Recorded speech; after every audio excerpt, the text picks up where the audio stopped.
رسوله الكريم أما بعد فقد قال الله تبارك وتعالى كما ورد 3 مرات في القرآن أعوذ بالله من الشيطان الرجيم بسم الله الرحمن الرحيم ولقد نعلم أنك يضيق صدرك بما يقولون وقال تبارك وتعالى كما ورد في سورة المزمل فاصبر على ما يقولون واهجرهم هجرا جميلا وقال عز وجل كما ورد في سورة العنكبوت ألف لام ميم أحسب الناس أن يتركوا أن يقولوا آمنا وهم لا يفتنون ولقد فتنا الذين من قبلهم فليعلمن الله الذين صدقوا وليعلمن الكاذبين وقال عز وجل كما ورد في سورة البقرة وَلَنَبْلُوَنَّكُمْ بِشَيْءٍ مِّنَ الْخَوْفِ وَالْجُوعِ وَنَقْصٍ مِّنَ الْأَمْوَالِ وَالْأَنفُسِ وَالثَّمَرَاتِ وَبَشِّرِ الصَّابِرِينَ وقال جل وعلا كما ورد في نفس السورة كتب عليكم القتال وهو كره لكم وعسى أن تكرهوا شيئا وهو خير لكم وعسى أن تحبوا شيئا وهو شر لكم والله يعلم وأنتم لا تعلمون وقال جل وعلا كما ورد في سورة النصر إذا جاء نصر الله والفتح ورأيت الناس يدخلون في دين الله أفواجا فسبح بحمد ربك واستغفره إنه كان توابا صدق الله العظيم رب اشرح لي صدري ويسر لي أمري واحلل عقدة من لساني يفقهوا قولي. معزز ناظرین اور محترم خواتین، السلام علیکم ورحمۃ اللہ وبرکاتہ۔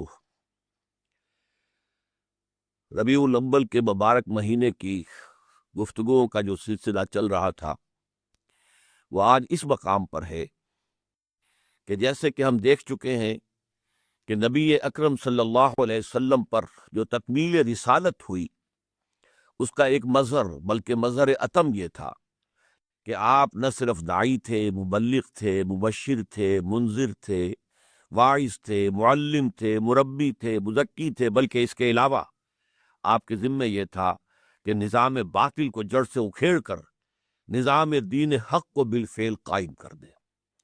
یہ گویا کہ ایک انقلابی مشن تھا جو محمد رسول اللہ صلی اللہ علیہ وسلم کے حوالے کیا گیا۔ اس انقلابی مشن کی تکمیل کے لیے پہلا کام کیا تھا؟ آپ نے قرآن مجید کے مقناطیس کے ذریعے سے اپنے معاشرے میں موجود سلیم الفطرت لوگوں کو کھینچ لیا، پھر آپ نے ان کا تزکیہ کیا اور وہ بھی قرآن مجید کے ذریعے سے، پھر آپ نے انہیں منظم کیا۔ پہلی جو تنظیم کی بنیاد تھی وہ ایمان بالرسالت، ایمان بالنبوت، اور پھر اس کے بعد آپ نے دوسری اساس بیعت، اور یہ دوسری اساس جو ہے اگرچہ حضور کو اس کی چندہ ضرورت نہ تھی لیکن آپ نے یہ جو انسٹیٹیوشن آف بیعہ ہے اس کو اس لیے اختیار کیا تاکہ بعد میں جب کبھی ایسی اگر جد و جہد ہوگی جیسی کہ ہونی ہے اس عالم کے ختم ہونے سے پہلے، دنیا کے خاتمے سے پہلے، دنیا میں نظام دین حق کو پوری دنیا میں غالب ہونا ہے، تو جو جد و جہد ہوگی اس وقت کوئی نبی نہیں ہوں گے، کوئی رسول نہیں ہوں گے، بلکہ یہ کہ عام امتی جو ہے حضور کے، ان کے ذریعے سے یہ کام ہوگا۔ لہذا اس کے لیے تنظیم کی بنیاد بیعت کی شکل میں خود حضور نے فراہم کر دی۔ اب آج ہمارا اس سلسلے کا جو تیسرا وہ گفتگو کا معاملہ ہے وہ یہ ہے کہ انقلابی جد و جہد میں تصادم ناگزیر ہوتا ہے، اس لیے کہ معاشرے میں اگرچہ ہوتے ہیں سلیم الفطرت لوگ بھی جو ہر دعوت پر غور کرتے ہیں، سوچتے ہیں، اور انہیں دل کو اور دماغ کو اگر قابل قبول ہوتی ہے تسلیم کر لیتے ہیں، لیکن اکثر و بیشتر اصحاب اقتدار یا وہ طبقات کہ جو اس نظام کے ساتھ پریولیجز جن کی وابستہ ہیں، جن کے ویسٹڈ انٹرسٹ وابستہ ہے، وہ پھر یہ کہ خم ٹھوک کر میدان میں آتے ہیں اور اپنا سٹیٹس کو، اپنے نظام کو برقرار رکھنے کی پوری کوشش کرتے ہیں۔ لہذا ایک تصادم ناگزیر ہے۔ اس تصادم کی آج میں آپ کے سامنے چند مراحل میں جو تصادم ہوا ہے اس کی تفصیل پیش کرنا چاہتا ہوں۔ سب سے پہلا تصادم کیا تھا؟ جیسے ہی حضور نے دعوت شروع کی لا الہ الا اللہ کی، کوئی معبود نہیں سوائے اللہ کے، تمہارے یہ سارے معبود جھوٹے ہیں، تم جو ہے یتیم کو دھکے دیتے ہو، تم مسکین کو کھانا نہیں کھلاتے، تم نماز کی روح کو بلا بیٹھے ہو، اور صرف ریاکاری کے لیے تم نیک کام کرتے ہو. یہ ساری تنقیدیں جب سامنے آئی ہیں، اس نے اس نظام کے جو سربراوردہ لوگ تھے انہیں ایک دم جو ہے دوچکا سا کر دیا، اور وہ حیران ہو گئے. اور ان کا پہلا رد عمل کیا تھا کہ اس کو محمد کو صلی اللہ علیہ وسلم فداہ آباؤنا و امہاتنا چٹکیوں میں اڑاؤ. چنانچہ کہنا شروع کیا گیا یہ پاگل ہو گئے، ان کا دماغ خراب ہو گیا، یہ مجنون ہو گئے، ان پر جن کا سایہ ہو گیا، یا یہ کہیں سے سحر سیکھ کر آ گئے، ساحر ہو گئے، یا سحر زدہ ہے، مسحور ہے. یہ بھی کہا گیا انہوں نے ایک اجمی غلام اپنے گھر میں کوٹھڑی میں بند کیا ہوا ہے جو پچھلی کتابوں کا عالم ہے، تورات اور انجیل کا. اس سے یہ ڈکٹیشن لیتے ہیں، آ کر ہم پر دھوس جماتے ہیں کہ یہ مجھ پر وحی آئی ہے. آپ کو کذاب تک کہا گیا، ساحر کذاب. یہ ساری وربل پرسیکیوشن، زبانی ایذا رسانی تھی صرف ابتدا میں. ابھی وہ نہیں سمجھے تھے کہ واقعتاً یہ مشت غبار جسے ہم سمجھ رہے تو بڑا طوفان بن جائے گا. انہوں نے سمجھا تھا کہ اگر جو ول ہے، قوت ارادی ہے محمد کی صلی اللہ علیہ وسلم، اسے کل کر دیا جائے، قوت ارادی کو ختم کر دیا جائے، تو یہ ساری چیز ختم ہو جائے گی. لہذا اس وقت جو بھی لوگ ایمان لائے تھے حضور پر، ان سے کوئی تعرض نہیں کیا گیا، انہیں مارا نہیں گیا، پیٹا نہیں گیا. ساری پرسیکیوشن جو تھی وہ حضور کی ذات پر مرکوز تھی اور وربل تھی، زبانی. البتہ جب چوتھا سال شروع ہوا ہے، چوتھا سال نبوت یعنی وحی کے آغاز کے بعد چوتھا سال، اور انہوں نے دیکھا کہ یہ دعوت جو ہے یہ تو پھیل رہی ہے. محمد صلی اللہ علیہ وسلم کے عزم میں، ان کے ثبات میں، ان کے استقلال میں تو کوئی کمی نہیں آئی. ہمارا یہ وار تو اوچھا گیا ہے. تو اب انہوں نے خاص طور پر جب دیکھا کہ یہ تو یوں سمجھیے کہ بارود کے جو گودام ہمارے ہیں وہاں تک یہ چنگاری جا رہی ہے. ایک تو ہمارے جو غلام ہیں ابھی تک تو صابر و شاکر تھے اپنی قسمت پر، لیکن اب جو وہ ہے وہ محمد کے جس جمع ہو رہے ہیں صلی اللہ علیہ وسلم. یہ اگر اٹھ کھڑے ہوئے تو ہمارے لیے بہت بڑی مصیبت ہو جائے گی. اور ہمارے نوجوان وہ کھنچے جا رہے ہیں، وہ محمد صلی اللہ علیہ وسلم کے گرد جمع ہو رہے ہیں. تو یہ تو دو گودام ہیں بارود کے، ان تک چنگاری پہنچے گی تو پھک سے اٹھے گا، ہمارا معاشرہ اڑ جائے گا. لہذا انہوں نے طے کیا کہ جو ایمان لائے انہیں مارو، انہیں پیٹو، انہیں گھروں کے اندر زنجیروں سے باندھ کر جکڑ کر ڈال دو، کھانا پینا کچھ نہ دو، بھوکے رکھو. یعنی آپ کہیں گے جدید الفاظ میں فزیکل پرسیکیوشن اینڈ ٹارچر کا دور شروع ہوا. یہ کام حضور کے ساتھ وہ نہیں کر سکتے تھے، اس لیے کہ حضور بنو ہاشم کے ایک معزز فرد تھے، اور بنو ہاشم کے سردار ابو طالب تھے، اور ابو طالب کو حضور سے انتہائی محبت تھی. تو وہ کور کر رہے تھے، وہ گویا کہ پشت پناہی کر رہے تھے. حضور پر اس طرح کی کوئی دسترازی ممکن نہیں تھی. اسی طریقے سے جو اور اونچے گھرانوں کے لوگ، بڑے لوگ ایمان لائے، ان پر بھی نہیں کر سکے. لیکن یہ ہے کہ نوجوانوں پر جو ہے انہوں نے، ظاہر بات ہے نوجوان تو باپ کو پورا حق ہے، یا باپ مر گیا تو چچا کو پورا حق ہے، تایا کو پورا حق ہے، جس طرح چاہے اپنے بھتیجے کے ساتھ سلوک کرے. اور غلام اور بانیہ جو ہیں وہ تو ان کی مملوک تھی، انہیں تو قتل بھی کر دے تو کوئی ان سے پوچھنے والا نہیں. لہذا یہ دور آیا ہے جو شدید پرسیکیوشن کا تھا. پہلا دور جس کا میں نے تذکرہ کیا، اس کے حوالے اس کے نسبت سے میں نے دو آیتیں آپ کو سنائی. سورہ ہجر میں فرمایا گیا وَلَقَدْ نَعْلَمُ أَنَّكَ يَضِيقُ صَدْرُكَ بِمَا يَقُولُونَ. اے نبی، جو کچھ یہ لوگ آپ کے بارے میں کہہ رہے ہیں، پاگل ہو گئے ہیں، مجنون ہو گئے ہیں، شاعر ہیں، ساحر ہیں، مسحور ہیں، وغیرہ وغیرہ، تو ہمیں معلوم ہے کہ آپ کا سینہ بھنچتا ہے یہ باتیں سن کر. یہی لوگ جو مجھے الصادق الامین کا خطاب دینے والے ہیں، جب میں آتا تھا تو وہ اپنی نگاہیں میرے قدموں تلے بچھاتے تھے، آج وہ مجھے کیا کہہ رہے ہیں، پاگل، مجنون، ساحر، شاعر. تو صدمہ ہوتا تھا. لیکن سورہ مزمل میں فرمایا گیا وَاصْبِرْ عَلَىٰ مَا يَقُولُونَ وَاهْجُرْهُمْ هَجْرًا جَمِيلًا. اے نبی، جو یہ کہہ رہے ہیں صبر کیجئے، جھیلیے، برداشت کیجئے، تحمل کیجئے، اور ان سے علیحدگی اختیار کیجئے، لیکن خوبصورتی کے ساتھ. لٹ مار کر علیحدہ نہ ہوں، اس لیے کہ انہیں کو آپ کو ابھی تبلیغ کرنی ہے. ہاں کہہ دیجئے بھائی ٹھیک ہے، آپ کی سمجھ میں میری بات نہیں آ رہی، میری سمجھ میں آپ کی بات نہیں، پھر بات کریں گے خوبصورتی کے ساتھ. قالوا سلاما اذا خاطبهم الجاہلون قالوا سلاما. تو یہ طرز عمل تھا جو حضور صلی اللہ علیہ وسلم کو تلقین فرمایا گیا. لیکن اس کے بعد جب پرسیکیوشن کی شدت ہو گئی ہے، اور آپ کو معلوم ہے جو کچھ حضرت بلال کے ساتھ ہوا، کہ ان کا جو آقا تھا امیہ ابن خلف، اس نے ان کی گلے کے اندر گردن میں رسی باندھی اور چھوکروں کے حوالے کر دیا، گھسیٹو اسے مکے کی گلیوں کے اندر۔ اب ظاہر بات ہے وہاں کی گلیاں پتھری، جسم ادھر رہا ہے، کھال چھل رہی ہے، خون نکل رہا ہے، وہ لے کے جا رہے ہیں جیسے کسی جانور کی لاش کو گھسیٹ رہے ہیں، اور پھر بالکل کھلے میں لے جا کر جہاں نیچے زمین جو ہے توے کی طرح جل رہی ہے اور اوپر آسمان برسا رہا ہے آگ، وہاں چت لٹا دیا گیا اور سینے کے اوپر بھاری پتھر رکھ دیا گیا۔ اب اس کی وجہ سے سانس لینا مشکل ہے، لیکن پھر بھی وہ کیا کہہ رہے ہیں؟ احد احد احد احد احد احد، ایک ہی کو مانوں گا، کسی اور کو نہیں مانوں گا۔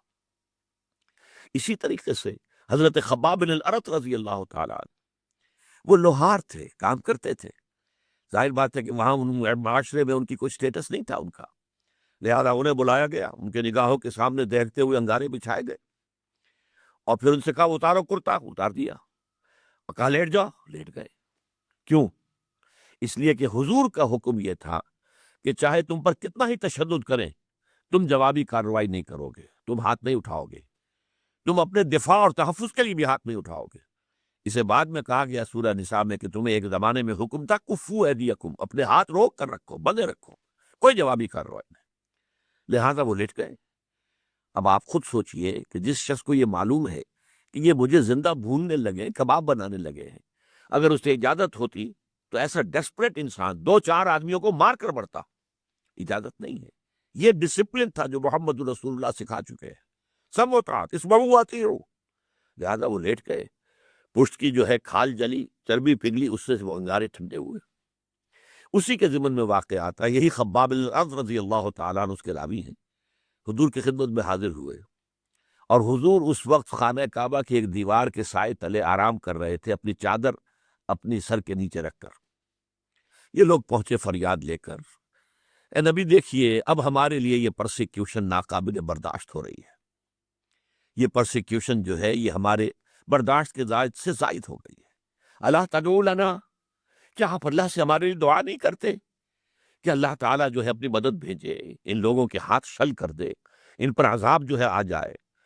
حضور اس وقت اٹھ کر بیٹھ گئے اور کسی قدر ناراضگی کے اظہار کے ساتھ فرمایا، خدا کی قسم تم جلدی مچا رہے ہو، تم سے پہلے تو ایسا بھی ہوتا تھا کہ کسی ایمان کا دعویٰ کرنے والے کو گڑھا کھود کر دھڑ اس کے اندر جو ہے وہ اس کے گاڑ دیتے تھے اور سر کے اوپر آری رکھ کر چیرنا شروع کرتے تھے اور پورے جسم کو 2 حصوں میں تقسیم کر دیتے تھے، وہ برداشت کرتا تھا۔ ایسا بھی ہوتا تھا لوہے کی کنگھیوں سے ہڈیوں کے اوپر سے گوشت نوچ لیا جاتا تھا، ایسا بھی ہوتا تھا کہ زندہ آگ میں جلائے گئے۔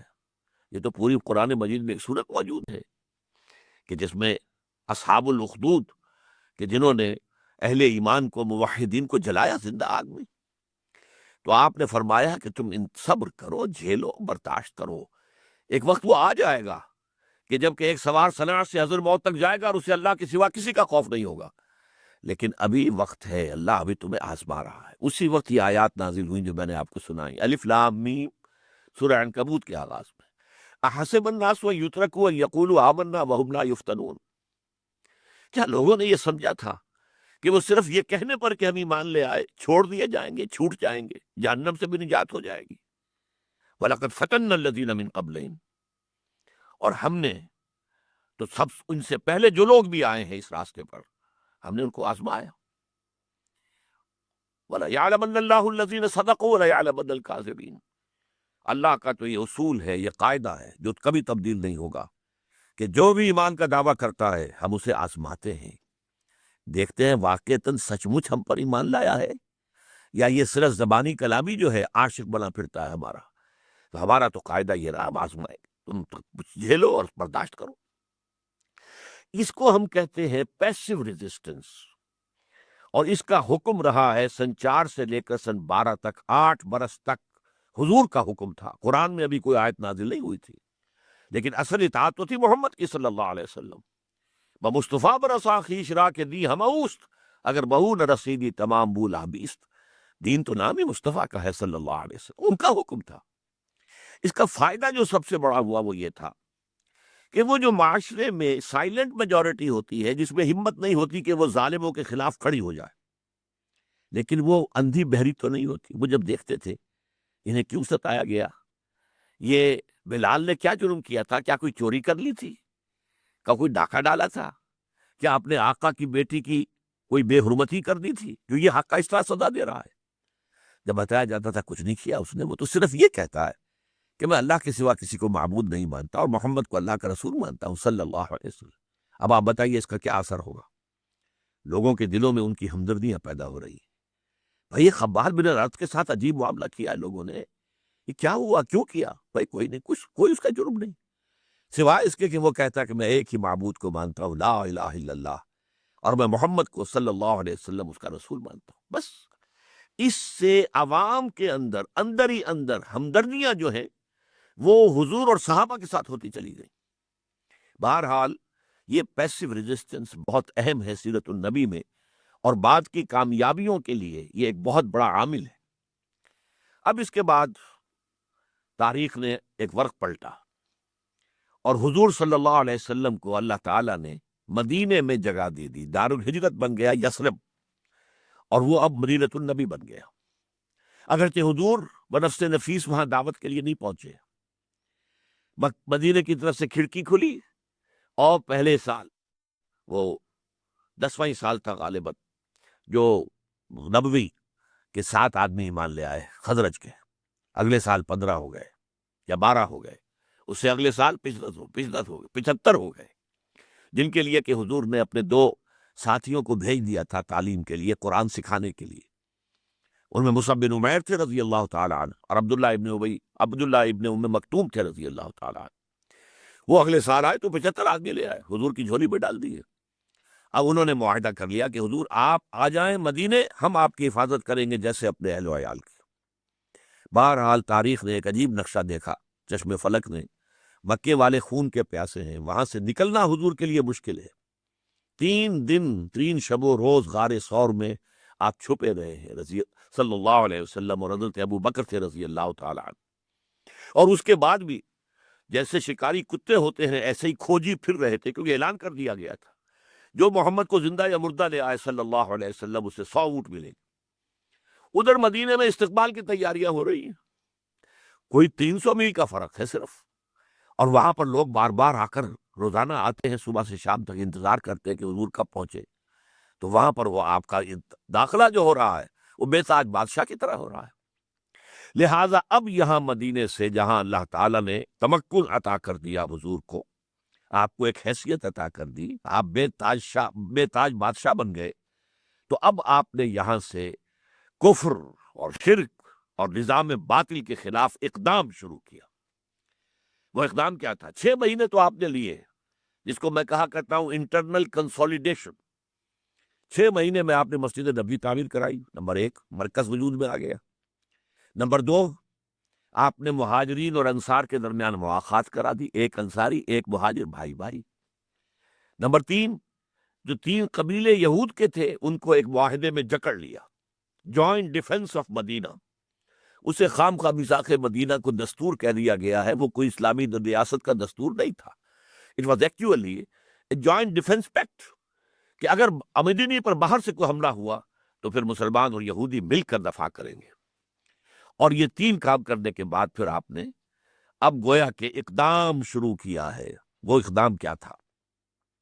آپ نے چھوٹے چھوٹے دستے بھیجنے شروع کر دیے، تاکہ جو کاروان روٹ تھا جس پر کہ یہ سمجھیے لائف لائن تھی قریش کی، تجارت ہی ان کا ذریعہ معاش تھا، شام کی طرف جاتے تھے، بدر سے گزرتے تھے۔ بدر مکے سے 200 میل ہے یا اس سے بھی زائد، اور مدینے سے 70-80 میل ہے، تو گویا کہ یہاں انٹرسیپٹ کیا جا سکتا تھا ان کے قافلوں کو۔ اسی طریقے سے جنوب میں یمن کی طرف جاتے تھے تو پھر وہ طائف سے ہو کر گزرتے تھے، تو مکے اور طائف کے درمیان نخلا کی وادی میں بھی آپ نے ایک چھوٹا سا چھاپا مار دستہ بھیج دیا، یہ ثابت کرنے کے لیے we are very much here now. اب وہ گویا کہ ایک طرح کا اکنامک بلاکیڈ ہو گیا مکے والوں کے لیے، کہ ان کا جو شاہراہ تھی جس سے وہ تجارت کرتے تھے، اب تک تو کوئی انہیں تھریٹن نہیں کرتا تھا اس پر۔ اب وہاں معلوم ہوا کہ محمد صلی اللہ علیہ وسلم اور ان کے ساتھی اب موجود ہیں، یہ اکنامک بلاکیڈ۔ اور دوسرا یہ کہ حضور بھی، یہ جو 8 مہمیں ہیں ان میں سے 4 میں حضور خود بھی گئے، اس لیے انہیں 4 غزوات کہتے ہیں۔ ان میں آپ جہاں بھی گئے وہاں کے لوکل قبائل سے آپ نے معاہدہ کر لیا، وہ سب کے سب پہلے حلیف تھے اور تابع تھے قریش کے. اب یا تو اس قبیلے نے حضور سے معاہدہ کر لیا ہم آپ سے آج سے آپ کے ساتھ ہی ہیں، یا یہ کہا کہ صاحب ہم نیوٹرل رہیں گے، نہ ہم آپ کے خلاف قریش کی مدد کریں گے، نہ قریش کے خلاف آپ کی مدد کریں گے. ان دونوں کا نتیجہ کیا تھا کہ جو حلقہ اثر تھا، سیاسی اثر و رسوخ قریش کا، وہ کم ہو رہا ہے. The zone of influence, political influence of Quraysh was diminishing.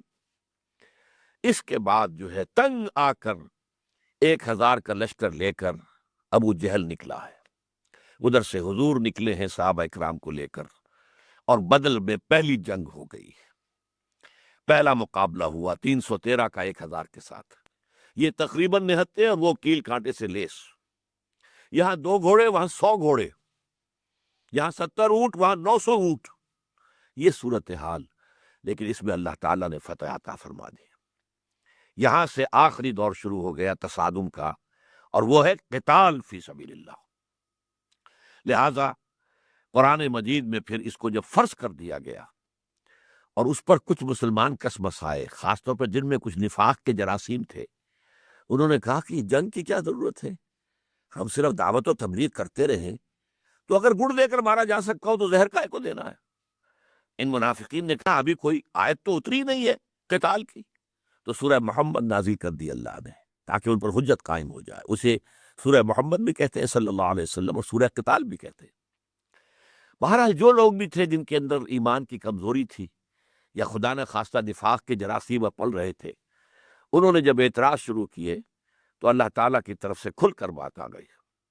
کتب علیکم القتال وہو کرہ لکم. دیکھو مسلمانوں، تم پر اب جنگ فرض کر دی گئی ہے، اور وہ تمہیں بہت بھاری لگ رہی ہے، ناپسند ہے، جان کا خطرہ ہے.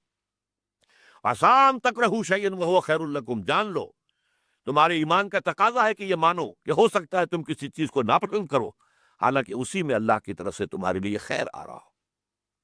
وَعَسَىٰ أَن تُحِبُّوا شَيْئًا وَهُوَ شَرٌّ لَكُمْ. اور یہ بھی ممکن ہے کہ تم کسی چیز کو پسند کرو حالانکہ وہ تمہارے لیے شر ہے.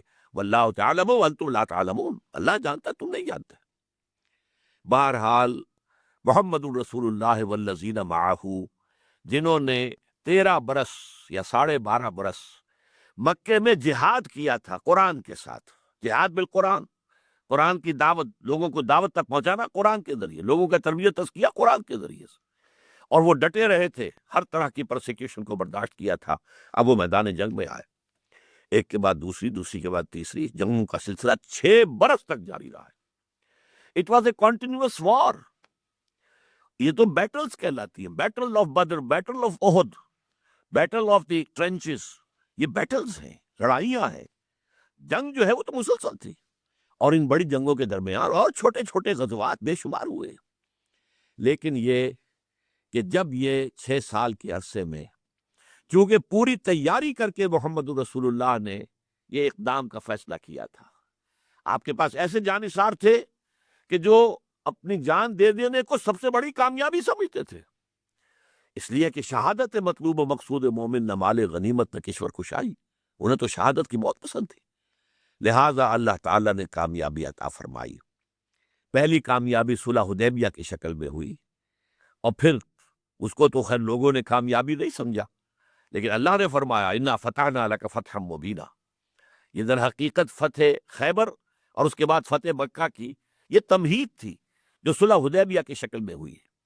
اور اس کے بعد آپ کو معلوم ہے وہی اللہ کا بندہ، اللہ کا رسول، جو بڑی مشکل سے جان بچا کر مکے سے نکلا تھا 6 سال بعد، بدر کے 6 سال بعد اور ہجرت کے 8 سال بعد، رمضان سن 10 ہجری کے اندر، اور 10 ہی تاریخ تھی، وہ مکے میں داخل ہوا ہے 10,000 اپنے جانثاروں کے ساتھ.